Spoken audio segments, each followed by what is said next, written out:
kutoka wengi wakubwa na wadogo, wake na wanaume, ninakuamkieni kwa maamkizi ya imani ya Kiislamu kwa kuambieni assalamu alaikum. Mfano, huwezi kuwasha mshumaa mbele ya mataa makubwa ya usadaa.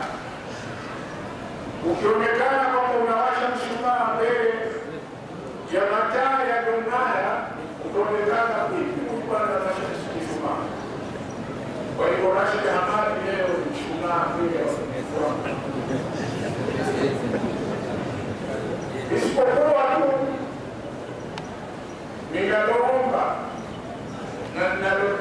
ninaloomba kwa walioko hapa, ziada ya heri haikataliwi, na watu wa heri wapenda kuomba mambo ya heri. Maombi yangu kwa niaba yangu na niaba ya msikiti huu ni kwamba ninamwomba Al-Khalili na ujumbe wake mtukufu kutoka Oman, ninamwomba Al-Habibi Sayyid Ahmad Sharif Hussein Badawi na ujumbe wake unaotoka Lamu, Mombasa, Kenya, isiwe leo ni mwanzo na mwisho wa kufika katika msikiti huu. Tunaomba ziara zenu ziwe miraran baada yaumi, baada sanati marra au baada sanataini marra,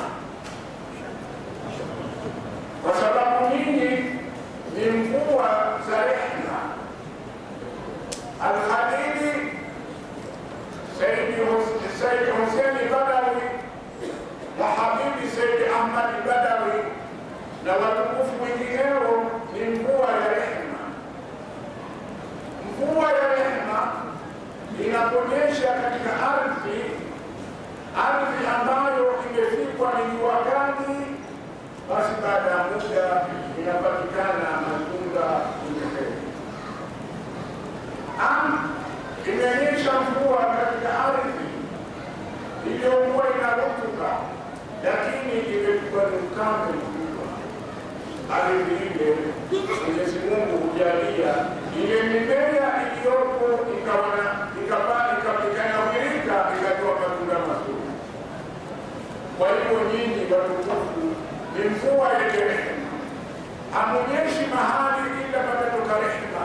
Kwa vile nakwambieni na kuombeni watukufu wangu, watukufu wetu, ziara hii isiwe leo, bali kila mara tunataka muje, kwa sababu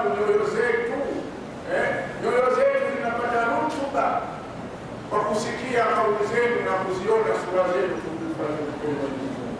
Mwenyezi Mungu ajalie nuru fi dunia wal akhirah, atujalie pamoja fil jannati firdausi ma nabiyina yawm al-hashr wal qiyamah. Kwa hivyo tukufu na kuombeni kwamba hapa Pemba tunashukuru kwamba mimea yetu hakuna ukavu, tuna mimea isipokuwa mimea yetu hii tulionayo hivi sasa inapigwa na jua kali la kifungu, jua kali kabisa, pamoja na upepo wa kimbunga.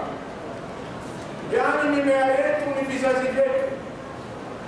Vizazi vyetu ikiwa havikuwa katika hali nzuri, sisi tutakuwa katika hali gani? Lakini mimea yetu ni vizazi vyetu, ambapo baada ya sisi watakamata makamu yetu sisi waende kukuisha Uislamu na kukuisha visiwa hivi katika hali inayotakiwa. Lakini hivi sasa kila tukenda mbele tunaona katika bahari kuna mawimbi baada ya mawimbi, na katika nchi kavu kuna upepo wa kimbunga unatupiga kwa kasi sana. Lakini kuja kwenu nyinyi utakuzuia kwa uwezo wa Mwenyezi Mungu, upepo mkali ukipiga na baharini mawimbi makali kupiga. Wajila huna sina zaidi na kuombeni mkarimu kama mkukaribishwa. Na sisi ndugu zenu wa msikiti wa Mkutani tunashukuru mno. Shukrani zetu zisimalize isipokuwa kumwomba Mwenyezi Mungu akujengeeni jannatul firdausi fil akhirah. azijalie safari zenu, azisahilishe, murejee majumba yenu kwa salama na amani, na mtukumbuke sisi ndugu zenu, kwa sababu nchi ya Pemba ni nchi iliyojitenga kulinganisha na miji mikubwa ilivyo pambizoni mwa nchi hii. Kwa hivyo sina zaidi, shukrani lakum. Mungu akupeni kila la heri na atufukueni na imani, atuondolee ikhtilafu ambazo zipo baina yetu, ikhtilafu ambazo zinaleta uhasama, zinaharibu akida tuislamia. Kama walivyozungumza mabwana kwamba Waislamu wote ni ndugu, hakuna ikhtilafu, Muislamu ni Muislamu.